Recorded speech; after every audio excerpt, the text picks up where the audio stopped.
Colonel Chowmuhani যুব সংস্থার ২০ সদস্যের নতুন কমিটি গঠিত হয়েছে। এই কমিটি আগামী ৩ বছর ক্লাবের পরিচালনার দায়িত্বে থাকবে। কর্নেল চৌমুহনী যুব সংস্থার নতুন কমিটি গঠিত হয়েছে। আজ কর্নেল চৌমুহনী যুব সংস্থা ক্লাবে আয়োজিত এক সাংবাদিক সম্মেলনে জানান নতুন কমিটির সভাপতি ডক্টর পল্লব কান্তি ঘোষাল। সাংবাদিক সম্মেলনের উপস্থিত ছিলেন সম্পাদক অসিত বরণ সাহা সহ অন্যান্যরা। এই সাংবাদিক সম্মেলনে আগামী দিনের কর্মসূচিও তুলে ধরেন তারা। কিছুদিনের ভেতরে একটি রক্তদান শিবির এবং স্বাস্থ্য শিবিরের আয়োজন করা হবে ক্লাব প্রাঙ্গণে বলে জানান পল্লব বাবু। কি কি কর্মসূচি পড়ে থাকে ক্লাব সে ব্যাপারে বলতে গিয়ে বলেন, ক্লাবের 2টি অ্যাম্বুলেন্স পরিষেবা দিনরাত দিয়ে যাচ্ছে। গরিব দুস্থদের সাহায্য করে চলেছেন ক্লাব বা অব্যাহত থাকবে।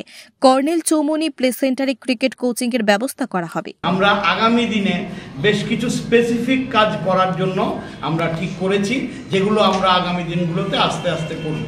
এর মধ্যে প্রথম আমরা একটা ব্লাড ডোনেশন ক্যাম্প করব, আমরা একটা হেলথ ক্যাম্প করার চেষ্টা করছি। তারপর এলাকার এবং এলাকার বাইরের দুস্থ ছাত্রছাত্রী যারা আছে, যখন আমাদের কাছে কোনো সাহায্যের জন্য আসবে আমরা আপ্রাণ চেষ্টা করব তাদেরকে সাহায্য করতে। এর বাইরে আছে যে অসুস্থ, অনেকেই অসুস্থতা বোধে আপনার চিকিৎসা করতে পারে না, টাকা পয়সার অভাব থাকে। আমাদের এলাকায় আমরা এই সাহায্যটা করে যাচ্ছি, আগামী দিনে সেটা আমরা আরও করব।